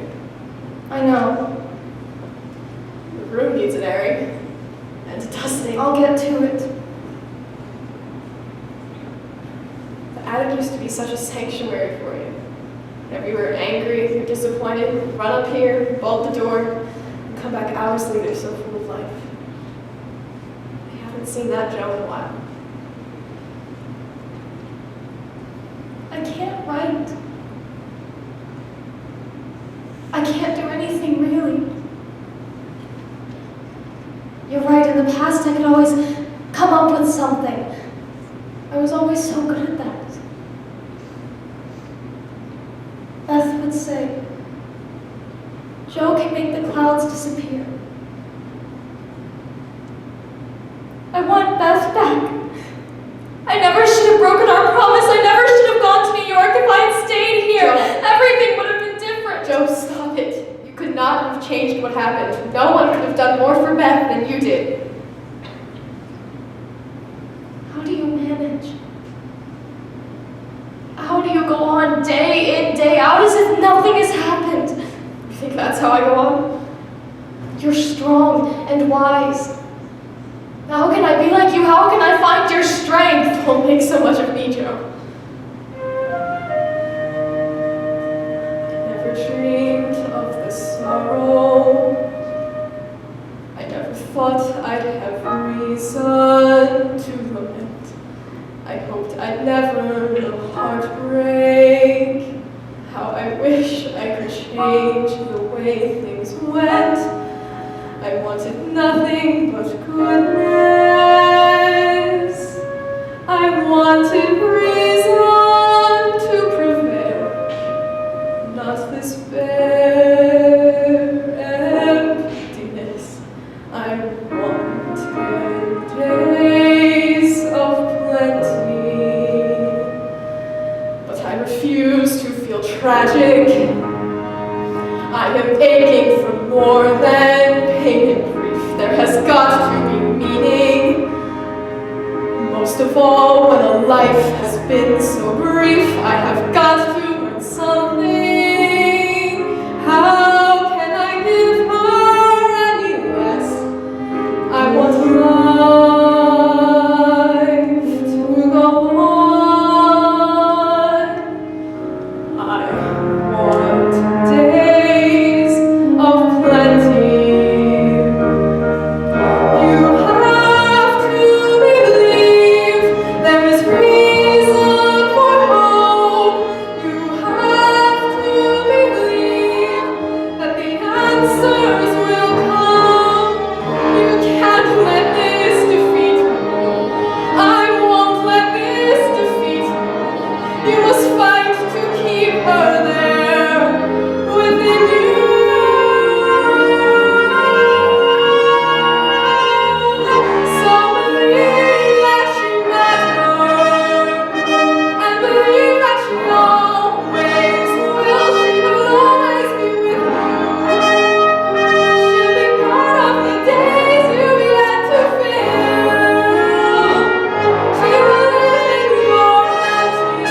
do I go on? Just an empty room. All I have are memories. I need a task to do. Someone give me a task to do. I need a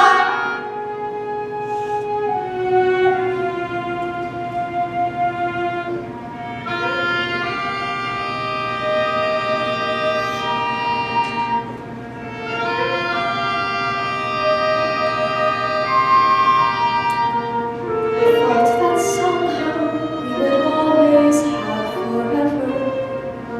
I thought the promises we made would have a different end.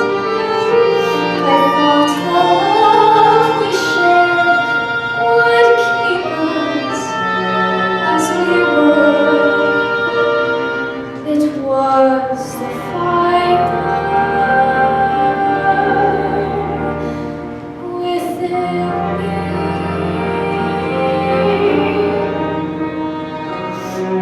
We dreamed and plotted, was abandoned this atom.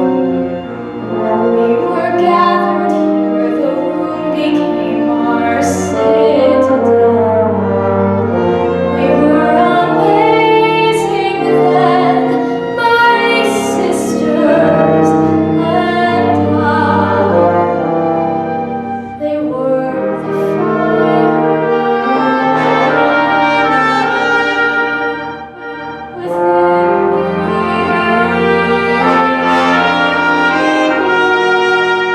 In this room I knew we were alive. Nothing was too painful to survive. We faced the world together, the four of us, forever side by side.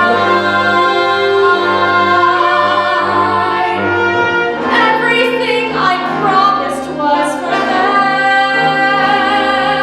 I was theirs no matter where or when. How can that be lost forever? And I gave everything with all my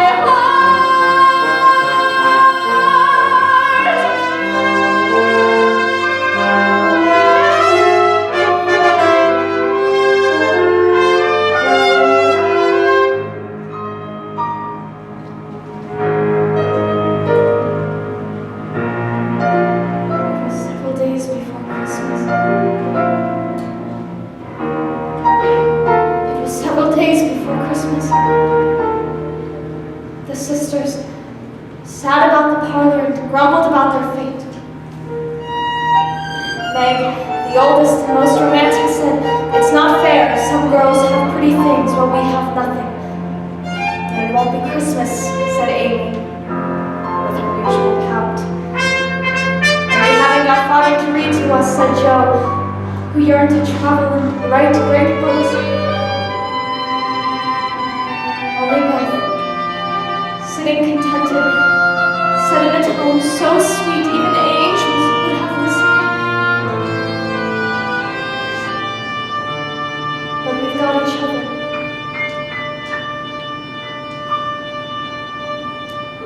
Everything I promised them is here. All of us the way we used to be. We will always have each other. They will always be the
When will we ever get through this day? This day will be magnificent. Soon, Laura and Amy will be in wedded bliss. Meg, look at me. I cannot get married looking like this. This dress is not Trebo. Dress is very true. Why did I choose white for the flowers? Amy, get back here. Let me finish your hair. I made all the wrong choices for the wedding, Marmy. The flowers, this dress. You know, you look like Madonna. Merci, John. It was all Laurie's idea to get married at a very petite maison, and I can deny mon amour nothing. Why is she speaking French? Was I like that, or what is it? Worse. John! You know, you were inspiring. John Fowler's telegram said his train would be arriving by noon. You must meet him at the station. 3 sets of dishes, 2 sets of silver, 16 chairs, 4 cut glass bowls, and all the flowers in my conservatory. I've joyfully been divested of all my worldly possessions. Where's Amy? You're not to see her before the wedding. I know. Grandfather, here's champagne you asked for. I'll take that. Rough day. Twins. Well, I'm off to the train station. Come, let's have a cigar together before the ceremony begins. How do you feel? Ready to be a bridegroom? My life has never been more complete, and the rain has held up. Where is Josephine? I'll go find her. And tell Amy I wish to speak to her about receiving line etiquette. We have the cream of Concord Society arriving at any moment.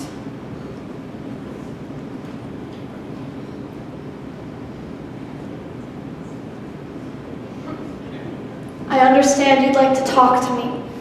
I suppose you realize this could have been in your day. You think I've made a ghastly mistake. I do not. Amy and Laura are ideally suited to each other. I've gone over my will. Aunt March, Meg will inherit most of my money. Amy is making her way into society and won't need any of it. And as for you, I don't want anything. I know you don't want anything, and yet you want everything. Josephine, every girl, every woman, needs something to fall back on when times are bleak. I'm leaving you my house. Your house? Do something worthwhile with it. Make a library or a school. Thank you, Aunt March. It's very generous of you.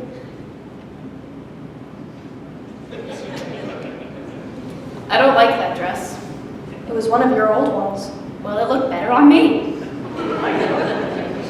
Joe, there's a strange man at the front gate asking for you. Professor Bear! Hello. Hello, this is a surprise. I know. You wrote if I should ever come up north, I should come visit you. Yes, but Never thought I would. Well, I did. I'm here. Should I go? no, I'm not intruding. you're not intruding. Come inside, I'll introduce you. No, not yet. So how's Mrs. Kirk? As impossible as ever. And the boarders? As strange as ever. And you? Me, the same. You look, Oh, I know. Nearly 50. you're 34. 35. You had a birthday. Yes, they threw me one. I get sick. I don't like parties. I brought back your manuscript. It was so good of you to send it to me. A novel. There's no one whose opinion I respect more than yours, Professor. Forgive me for presuming. It touched me deeply, Miss March. I felt your spirit. I heard your voice. It was magnificent. Amy is driving me insane. Now she wants to change her name. Excuse me.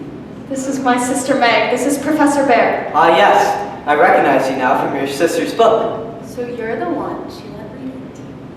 I'll be right there. I've come at a bad time. No, it's just a wedding. A wedding? I often think about you, Professor.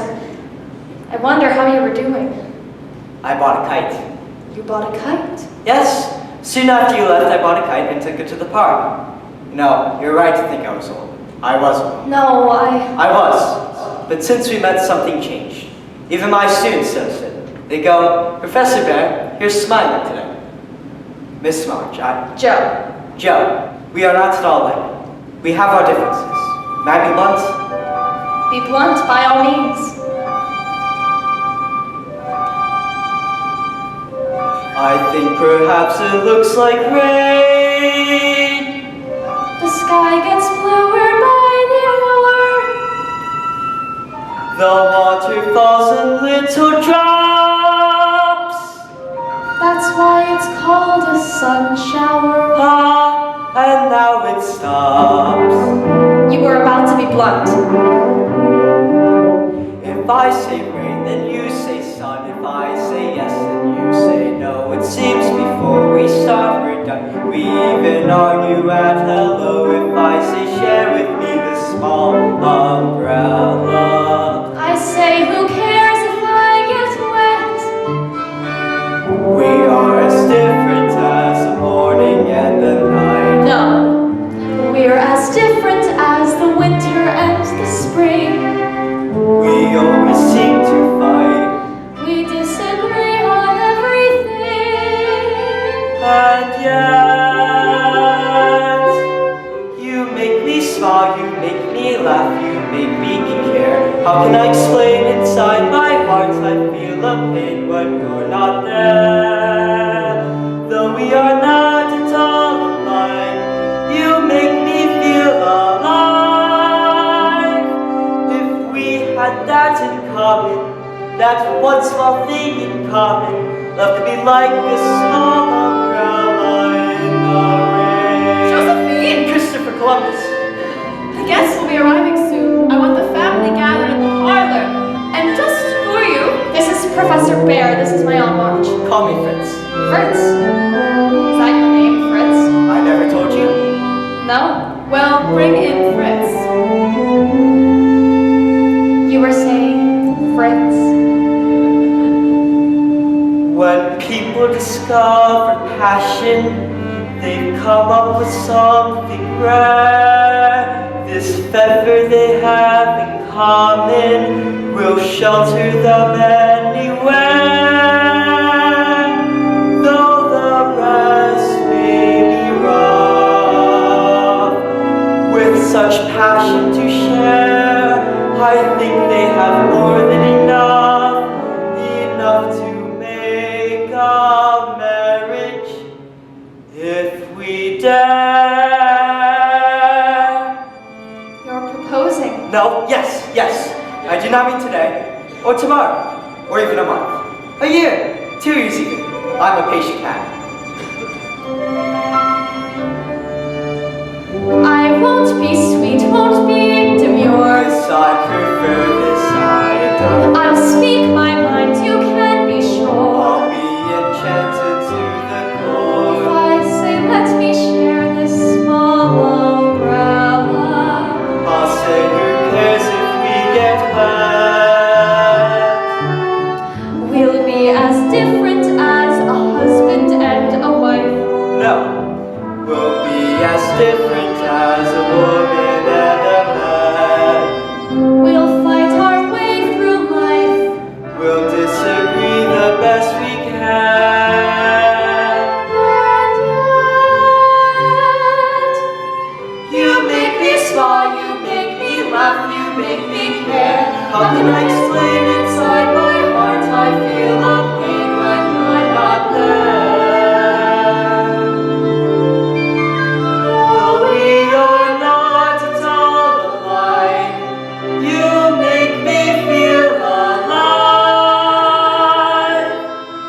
if we have that in common, That one small thing in common, love could be like a small umbrella in the rain.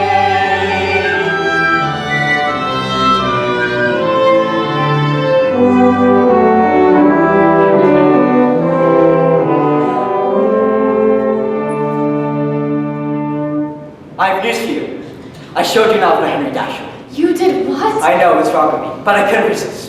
Poor man Dashiell, stubborn to a point. What did he say? He said it was a bit too long. He missed the blood and guts, but like the Four Sisters, particularly the outspoken one. He wants to publish it. He said that? If that's all right with you. Joe, we need you inside. Marmy! Marmy, this is a good friend of mine, Professor Fritz Bear. He's come to stay with us. We are thinking of starting a school together. School?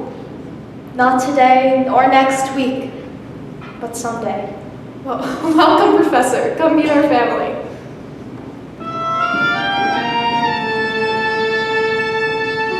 Sometimes when you dream, your dreams come true in extraordinary ways. Suddenly a day can be so amazing, and sometimes when you yearn, you burn the air, and then you are not the same.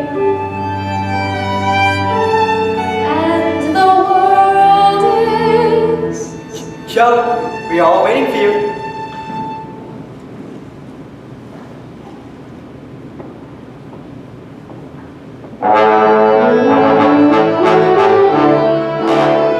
I'm ready for Saturday. My dresses are brown. I'll take my desire tonight with curtains and brown. I will not fret. I will be forgot. I will shine around.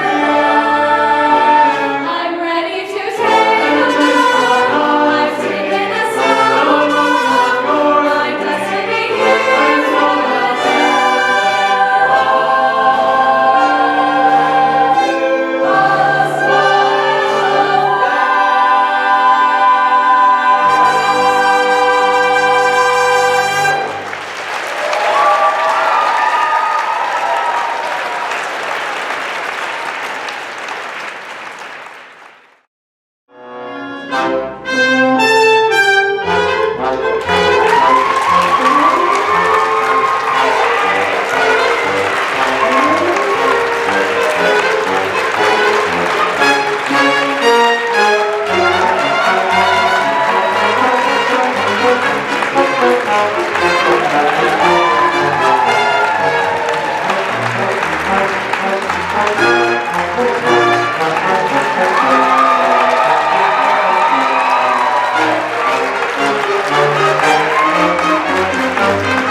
Ladies and gentlemen, if you could remain in your seats. We have a special Sunday tradition that we'd like to share with you. And you just happen to be here on a Sunday, so we're going to have chicken dinner.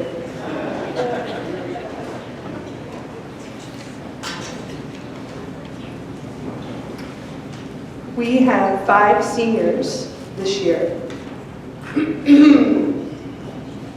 I'm not going to cry. Don't even say it. I'm not. We have 5 seniors this year who are going to get to take their final bow on our AMP stage.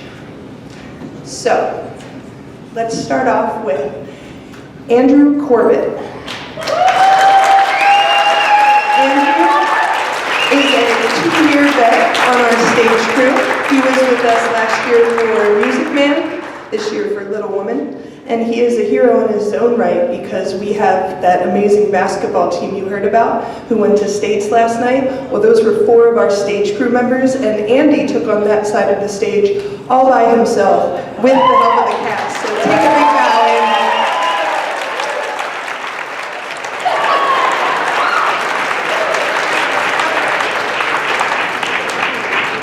Next, we have 2-year vet, Mimi Preston.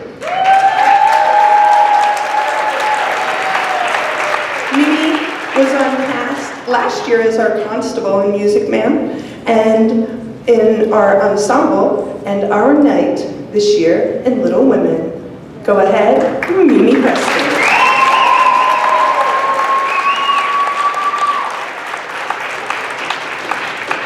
Quite unbelievably, we have 3 6-year vets. That means they started with us in 7th grade and they stayed throughout to their senior year. First is Annabelle Meck, 6-year stage crew vet.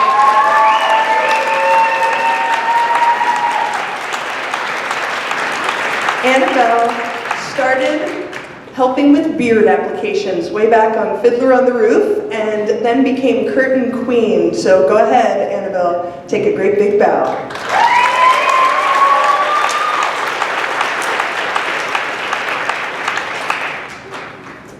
Next we have Madison Constein.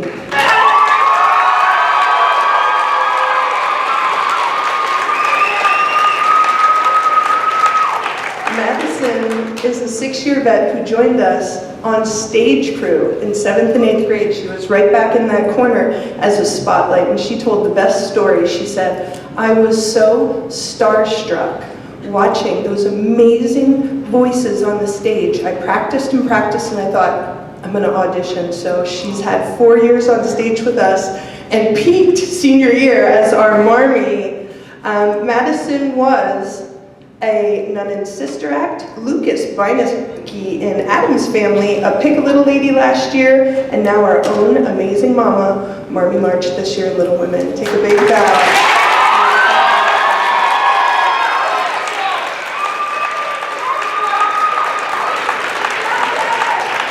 And our final senior bow is Carolyn Worrell.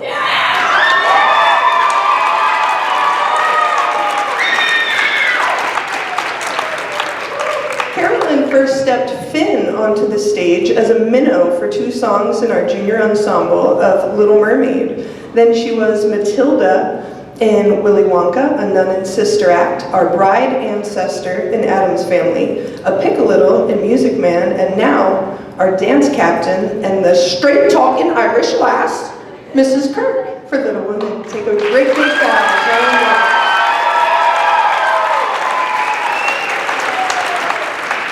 Congratulations to our AMP seniors, class of 2023. Let me hear it again.